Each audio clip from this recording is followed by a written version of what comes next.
everybody, my name is Sally-Ann Spence and welcome to the Hills Quarry Products dig site in Surney-Wick, where we are removing material that is both Ice Age and Jurassic. And this is possibly the biggest paleontological dig in the UK right now. And one of the people that's involved in the dig in a slightly different way than a paleontologist is Rod Noble. Hello Rod. Hello Sally-Ann. Can you tell us what your role has been on the dig?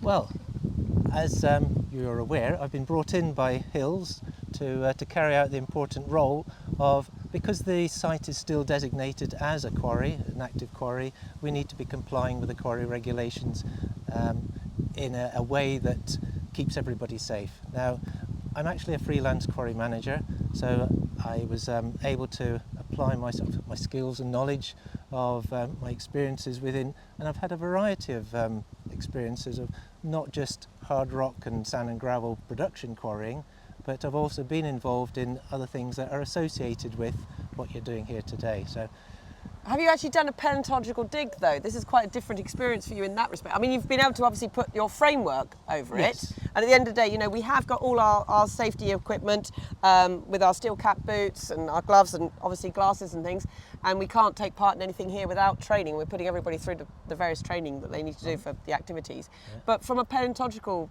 dig-wise, is this a first for you? This is certainly a first, and it's been an experience as well. But no, I'm glad you mentioned the training, because that kind of is where I've come in that my involvement way before anyone came on site was just to look, because our project leaders, Sally and Neville, have been superb in the way that they've organised, because they've got past experience of these sort of digs, but maybe how it's been sort of recorded from a quarry perspective hasn't been what we're now looking for. So that's why I've come in, just to lend my support and make sure that we're sort of, I hate the phrase ticking the boxes. No, but that is an important part of doing something like this, because you say this is a working quarry site, yes. Although this isn't working now, that we are surrounded by working quarry with heavy plant machinery and things. We do have plant machinery here that we are using as well in the dig, and also, you know, we are here as guests to Hills Quarry. They are helping us, they're hosting us, and they are also financially supporting us. So very much an important part of the dig. They are, and that again is why I'm here, to help support you and the project get what it wants out of this dig. But it needs to be done in as much compliance that we can. So yeah. As you said, mentioning training, it's making sure that people know what they're doing and they're able to do it safely.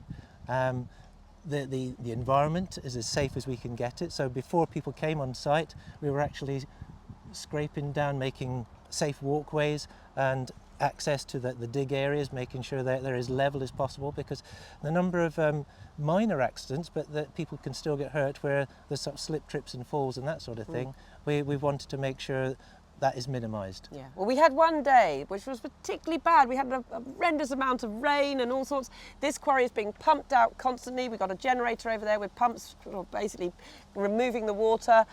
We are below the water table, and so we had torrential rain, and as you can imagine, we very quickly filled with water. It became very slippery, and we did not dig on that day. And you were here to be able to say, well, you know, with Dr. Neville, you know, it's safe to go on the next day. And you know, it's, as you say, it's not about having accidents, it's about preventing accidents. Absolutely. And we want everybody who comes on these digs to be safe and go home in one piece. That's what everybody wants. Yeah. So, you know, and it's a framework in which we're working, and I think it's worked pretty well. Absolutely. And the prevention is key, as you mentioned, because a lot of things that are changing, because the landscape is changing, so you're almost having to be dynamic about the way you go about your risk assessments. We produced a baseline, and then that forms the framework of yes, we might need to modify, but it's easy because you've already got the baseline there. Yes.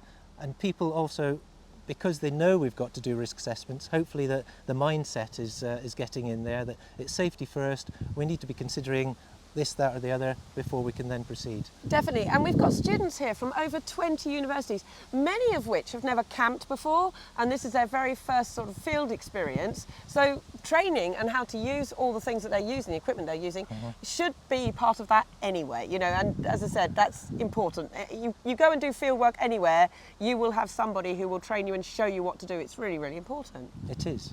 But again, because we're within the quarry, some of the requirements there are to provide evidence that you've trained people. So that's just the slight adjustment that we're making to things that I've done in the past. Yes, I'm sure they've been shown what to do and they've taken that on board, but we need to have them to sign off to say that, yeah, first of all, we need some detail about that they've had training, and then they sign off against that. Definitely. Well, it's been a 3-week dig, and we are right at the end of the final week. I'm not going to tempt fate, I'm not going to say anything beyond that, but we have worked very closely with Rod, and Rod has worked very closely with us, and it has been an absolutely brilliant partnership, actually. It's been Rod. very I think successful. it's been very learning based for both groups, and it's been very interesting. But moving away from the health and safety for a minute, it's your first paleontological dig. You have been obviously wandering around and checking on everything. What have you enjoyed, and you know, has it increased your knowledge from just the paleontological side? From the paleontological side, I can hardly say the word, to be honest, and that's the thing. There's it's a different world to me, and I've learned a lot. I still can't say half the names.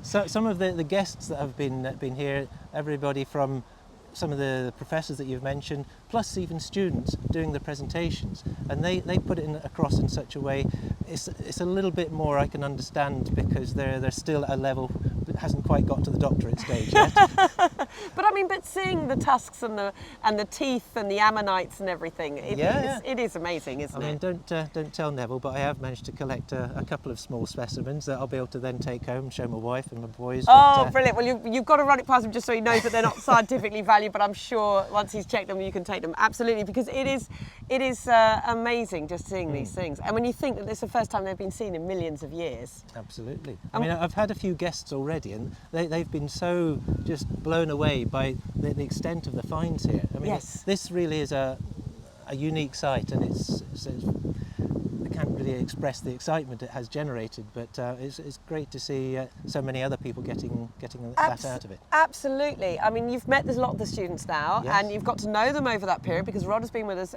pretty much every day. You know, have you seen them sort of developing more confident and excited?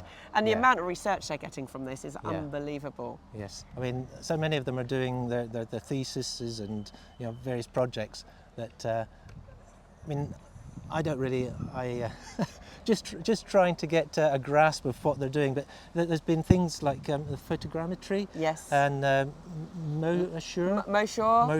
I mean, the different things for logging data, the digit apps and things. Again,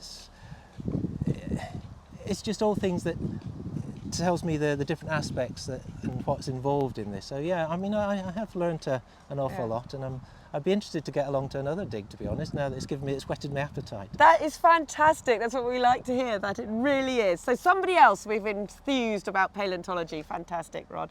And it has been great working with you. Thank you for being as considerable, and just having that relationship with you has been absolutely brilliant. And we have all gone through this dig really well, so fantastic. Thank you for having you on board. So keep watching our videos. We are uploading constantly. They are being live, raw, unedited, filmed in the field. We want you to experience this dig, because as we were saying, and as Rod has also illustrated, this is a working quarry site. So the only way that you can really visit what's going on here is through these videos, and that's why we're doing them. So keep watching, and the hashtag is TuskForce.